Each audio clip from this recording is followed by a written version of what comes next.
Well, hello, my name is Lisa Ann de Garcia, and I'm so glad that you're with me because today we're going to talk about something really important, and it's looking at the developmental insights that we can glean from children's eye tracking ability, because there's more to vision than just acuity. You know, oftentimes we're putting up our children to student study teams or for IEPs, then they go have their eyes checked and then they say that their eyes are fine. But what they're looking at when you have the eye vision test, they're looking at acuity, you know, how, just, do they need glasses? But there's a lot more visual issues and vision issues that are behind children's learning than just acuity. So yes, if they can't see the paper and if the paper is fuzzy, that's going to be a problem. But we're going to look today at some other visual issues that might be in the way that are a little bit more hidden and you might not know to look for. So the goals for today, we're going to first discuss the different visual mechanisms in relation to learning. We're going to show where in the brain these mechanisms lie. We're going to learn some ways in order to support visual and brain development, and we're going to see a video of how it might look in the classroom. Okay, so this video is intended for both for teachers and for parents. So for the teachers, we're going to see what are things that we can do in the classroom, and then for parents, obviously, you can just do those things at home by yourself. All right, so to be a good reader, these are some of the things that we need. We need to have good binocular vision. So we're going to talk about that in a minute. We need to be able to track words on a page. We need to be able to sweep the eyes to the beginning, back to the beginning of the next line without losing track. And we need to be able to see groups of words at one time. So this is a machine called the Visograph. And my oldest, well, not my oldest son, my second, he's about 19 right now. And when he has autism, and when he was, I don't know, maybe it was about 6 years ago or something, I took him to a center who had a Visograph done on him, and this is probably one of the most profound tests that they did because, with lovely technology, we can see what's kind of going on. So in this Visograph, what they do is the child reads a book, and they're wearing special glasses that track their pupil movement. So as you can see, in this Visograph, this is a normal Visograph, when you're reading, your eyes are going down the page like this, or it's recording because it's a reading. So basically, the eyes are moving this way, and then they sweep, and then they're moving this way, and they sweep back. Right? That's how we should be reading. Okay. So I'm going to show you the results of my son's Visograph. This is what he was doing when he was reading. So in some instances, you can see some teaming of the eye, but in others, you can definitely see like the right eye was going way off in one direction, and sometimes his eyes were doing completely different things. So here's more of the Visograph, and more. So it really doesn't look like he's reading at all. Like, look at the one at the end where the one eye just goes way out here and the other eye is over here. So this is not something that as a parent I could even see, or as a teacher that you're going to be able to see. Now that when I became more in tune to vision, I was able to notice and when I did activities, I did start to be able to see that his eyes did move at different times, but I had to be really attuned to that. And it wasn't something that I would have just normally caught on. Okay, so my other son, he's now 11, but when he was like 5, in my classroom, my classroom looked like kind of an OT room, so I had mats everywhere. I didn't even have any desks, and I had this pendulum ball hanging down, and I had kids laying on the ground, and I had the ball swinging, and the kids had to track the ball with their eyes.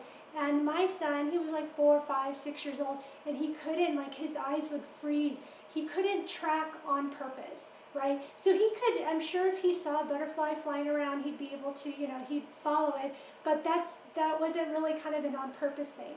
So anytime he had to do anything with his eyes on purpose, they would freeze. So, and he also had a hard time crossing the midline with his eyes, and that's poor cooperation with both sides of the hemisphere.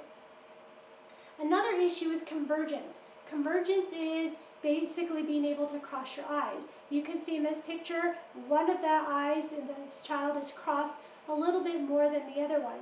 Convergence is really important for being able to read and to do close-up tasks. So as we read a book, our eyes should converge to focus, and then as we look far away, our eyes should diverge and to focus on something farther. So several years ago, when I was a math specialist and I worked with struggling kids, one of the things that I did was I test all my students for sensory motor, and I'd look at their eyes, I'd look at different things, and I noticed I had several kids that couldn't converge their eyes. Like, if I tried to have them track, they couldn't bring their eyes together, or their eyes would kind of come and shoot right back out. But I was really excited that after we did a lot of exercises, that by the end of the year, when I retested them, because I always tested, I guess, in the beginning, middle, and the end. But by the end of the year, when I tested them, all the students but one was able to converge, and that one student was able to converge better. But now, instead of not moving the eyes at all, now they were moving and bouncing out. So there was some progress. And these students I'm talking about kids from like 3rd to 6th grade. I'm not talking about little children. Binocular vision is also very important. If you don't have good binocular vision, you kind of see 2 of everything, which is what happened with my 11-year-old. He was probably about 7 at the time, and he would say, he just like randomly just said, oh, I see 2 of everything. And I'm like, what? I go, that's not good. And so we took him to a developmental optometrist, and sure enough, he did have an issue with binocular vision, but surprisingly enough, it wasn't affecting his reading. They were very surprised. They thought that he was going to completely bomb this one test, and he did really well. So somehow he was able to compensate for that.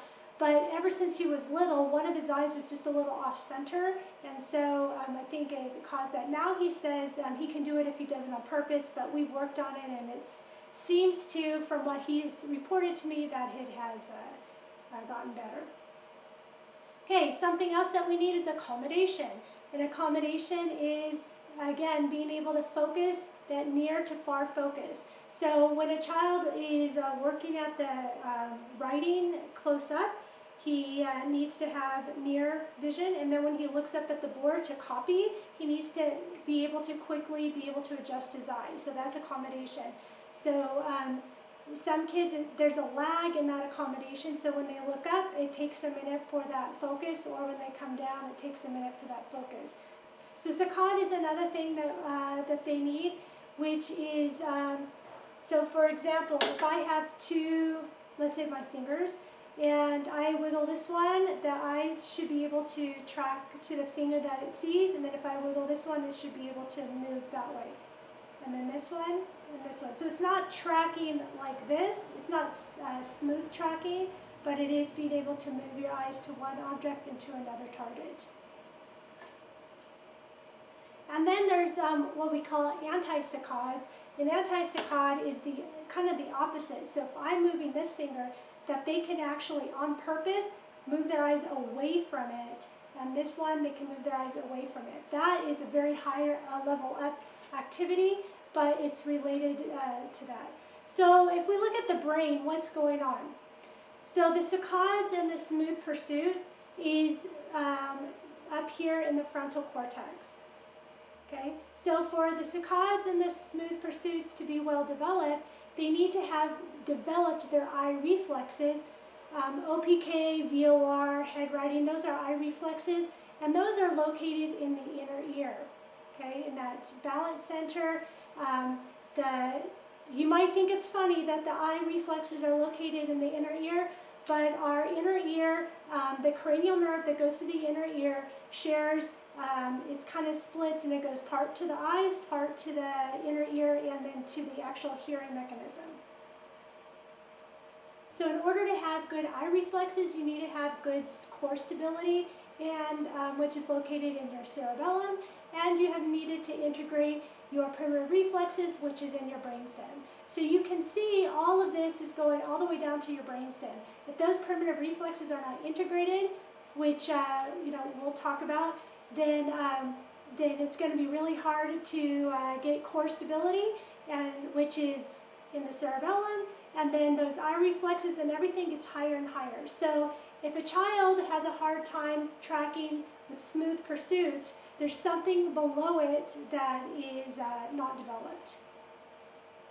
Okay, so saccadic and pursuit movement difficulties are disrupted in cerebellar disease and problems with the vestibular system. So again, those parts that are lower in the brain. The cerebellum is in charge of activating and inhibiting eye movement. Okay, so the cerebellum is this like mini brain in the back. It has more nerve endings or more neurons or connections than the entire brain. It's very dense. It's not like the brain where one side controls the opposite side of the body, but this part of the cerebellum controls this side of the body. So part of it's in charge of activating and inhibiting eye movements.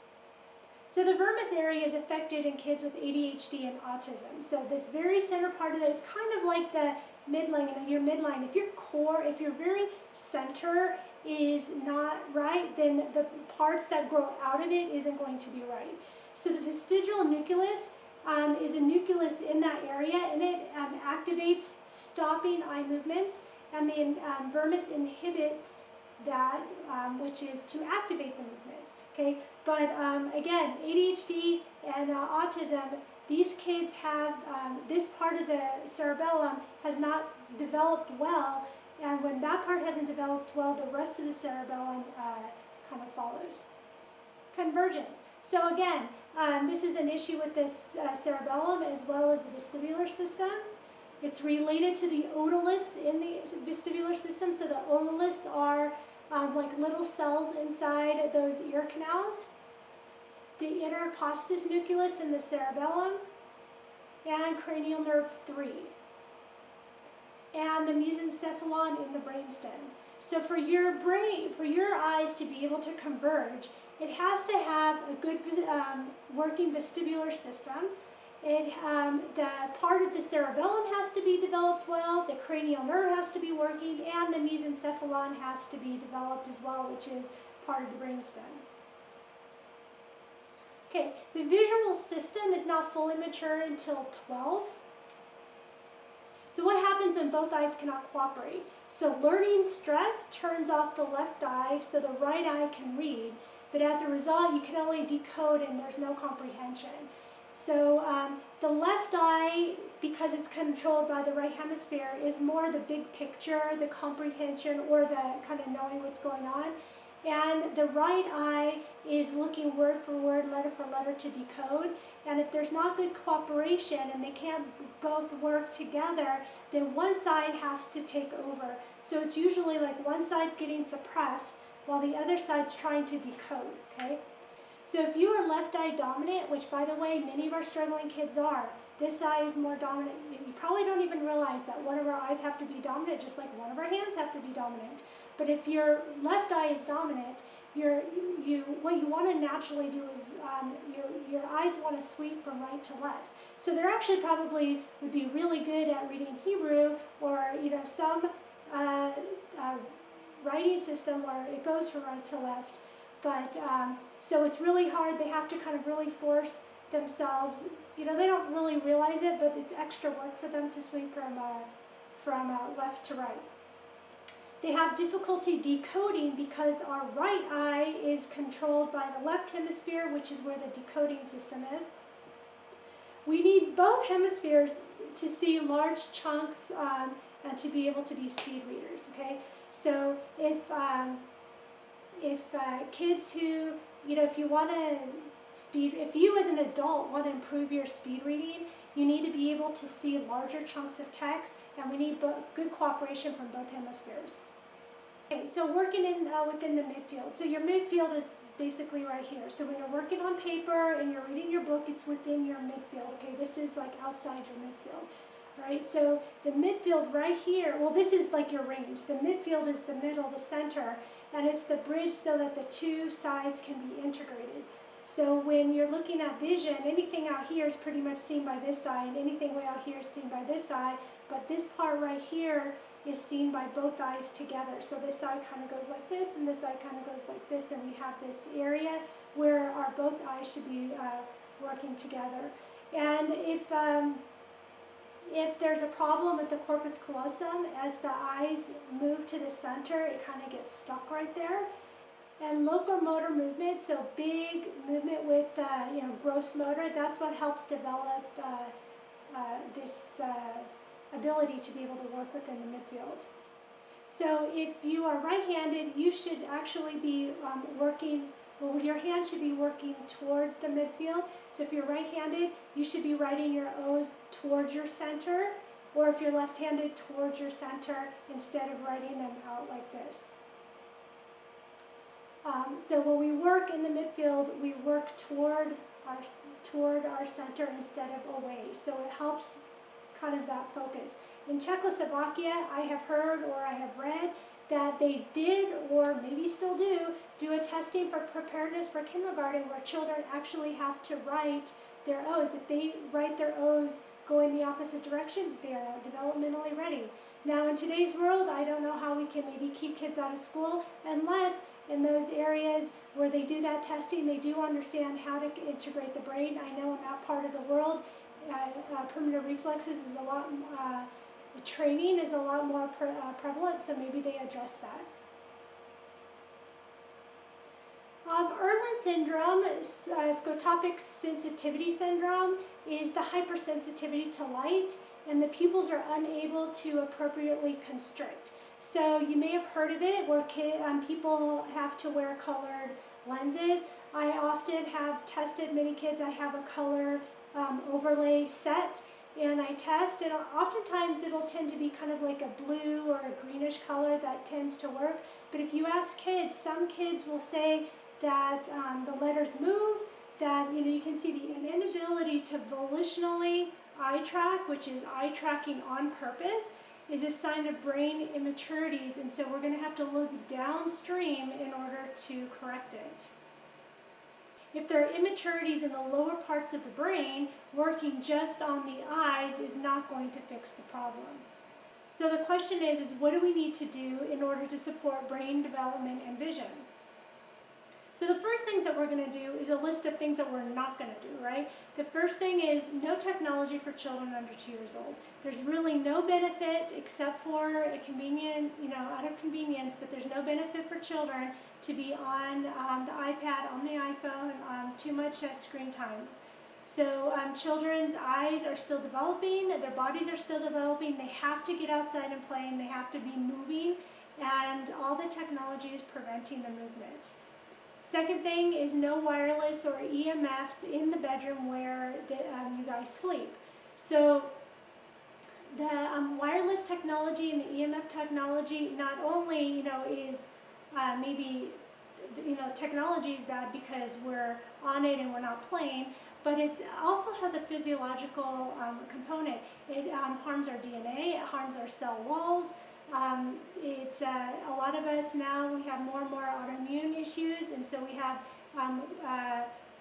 connective tissue that isn't nice and sturdy and dense, which kind of helps protect us from the damage from the EMF.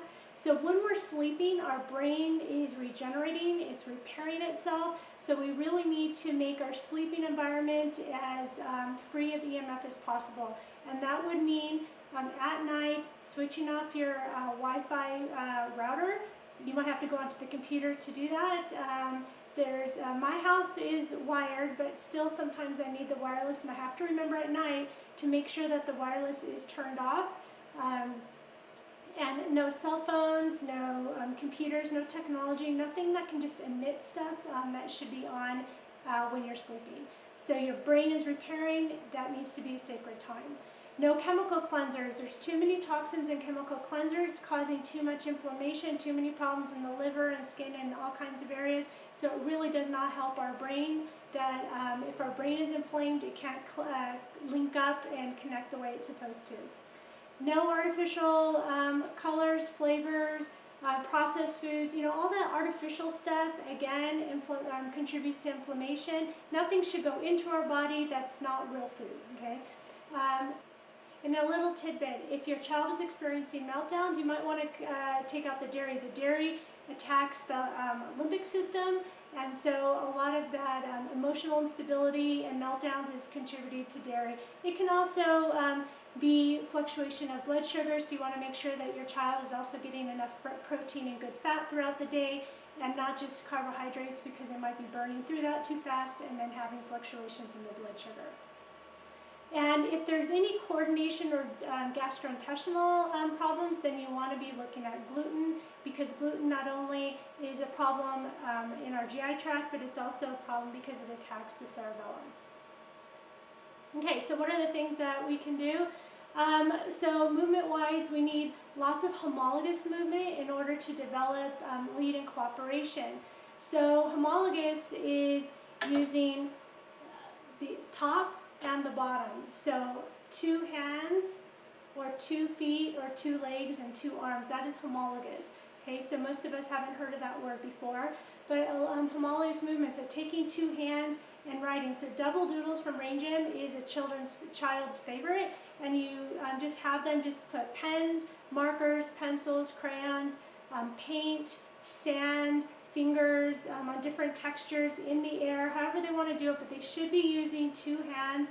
You know that whole like wax on, wax off from Karate Kid, right? So use 2 hands, and at first you might see a lot of like kind of random, even if they're scribbling, that's fine, but after a while, if you pay attention, you're going to start to notice that one hand is kind of leading and the other one is starting to follow. So they need a lot of those movements. It can be with the feet, they can be right, you know, trying to write with both toes, and you know, kids like that too. Laying on their back, putting a pen, putting something up, and then trying to write with their feet on top of it, like if they're under a table, and then writing with their feet on top of the table. Brain buttons is one hand on the navel, the other hand, here's a collarbone right here, and this like little recess underneath the collarbone. You take a C hand and you just put it here, and these are your kidney 27 points on your meridian, they're acupressure points, and if you just massage them, and you can switch sides, that's brain buttons. But what we like to do is we like to do them while we're tracking horizontally. So we have the kids look from left to right and from right to left. And if you're in the classroom or even in your house, if you have something that they can actually look at to track, like for example, right now I'm looking at my wall and my ceiling where they come together, there is a line, so I can look up and I can just be tracking that. If you are a parent or teacher, you could even be using a laser pointer up there and having them track. Okay, this helps with ocular lock, among other things. Eye activation. So basically, we just want children to do lots of different movements with their eyes. I had a 5th grader, I remember once, and we first started doing movements with our eyes, and she would say, you know, that it hurt. Well, it's hurting because, you know, if you're watching too much TV or you're reading too much in a book, or everything is right here, your eyes aren't used to moving more than this distance. So if you're forcing your eyes to look way to the left, way to the right, all the way up, all the way down, all the way up, all the way down diagonally, or in a circle, or the other way, just in all kinds of directions, forcing that movement. After a while, after a few months, she said, hey, I feel, it doesn't hurt anymore. Writing while looking in a mirror, taking a mirror and trying to write while you're looking, like maybe try to trace a line on a paper while you're looking in a mirror. That's very high, has a lot of high cognitive pathways and skills in that. So you're looking and you're trying to negotiate where your hand is. It's not the same when you can see it with your hand, but you have to look and you have to kind of reverse in your head that pathway that you're writing on. General tracking exercises again, helping to integrate the reflex to develop the brainstem. Okay, so primitive reflex is a whole another discussion or topic, but we need the brainstem matures when we integrate our primitive reflexes. So our children who have all of these issues have an immature brainstem, and that's because the primitive reflexes are not integrated.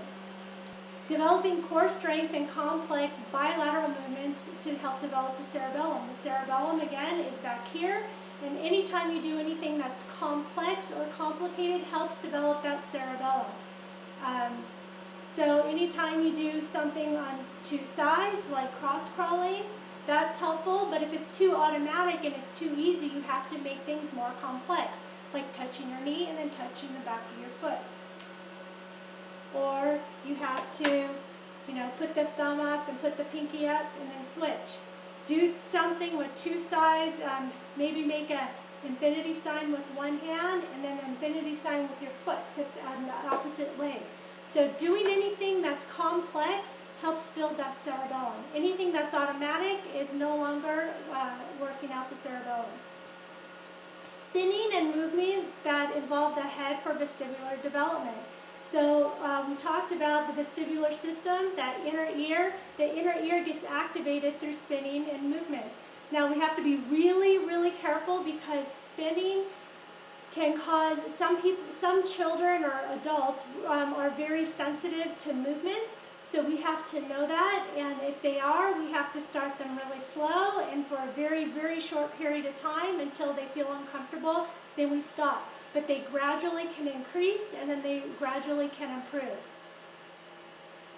The brain dance is great because the brain dance takes us through all the movement patterns. You can just Google it. There's a lot of videos on YouTube of people doing the brain dance, but you can also order the DVD from Anne Green Gilbert, I think is her name. But you just look up the brain dance. And I, in my classroom, used to just play the one where the children looked about the same age, like kind of school-age children. It's a 6-minute clip, and I would play that. And it's a great clip if you're in the classroom because the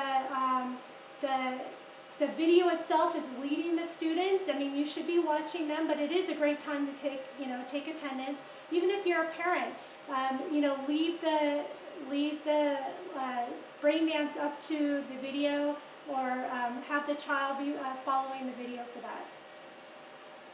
Okay, rhythmic movements. Rhythmic movements help integrate the reflexes. It only takes a few minutes a day to do them. The first one is sliding on the back, moving hips side to side, and rocking on hands and knees. All right, so these are, and rotation of legs. So these are examples of some rhythmic movements. We use them to help integrate reflexes. We use them to help, desensitize, for example, on the back, and basically help to mature that brain stem. If you're interested in rhythmic movements, let me know. I do teach a course on Bloomberg Rhythmic Movement Training. You can also watch the presentation on integrating the primitive reflexes and its relation to learning and motor development, and we have a couple examples of rhythmic movements in there as well. Okay, so as a teacher or even as a parent, when we keep track of the eye tracking ability, no pun intended, but when we keep tabs on that eye tracking ability, it helps us know what is happening inside the brain. So remember from earlier, different eye tracking issues indicate, they come from different parts of the brain. So by looking at the eye tracking, we can see if those, the brain is maturing, if its connections are being made, and maybe what part of the brain are we targeting. I hope that you found this presentation very informative. Me as a teacher, I taught for 24 years. As a national certified teacher, I also taught in the university in the teacher education program, and I know that teachers are not aware of how to look for eye tracking. They do know that their children are struggling with reading, so it is really important to testing eye tracking or testing the different things that you should be able to do with your eyes is a really good indication of what is happening inside the brain. If you're interested in more information about rhythmic movements or primitive reflexes, then go check out our other video on primitive reflexes, or follow the links to our website to find out more information on Bloomberg Rhythmic Movement Training courses. And until next time, striving to put children first. Thank you.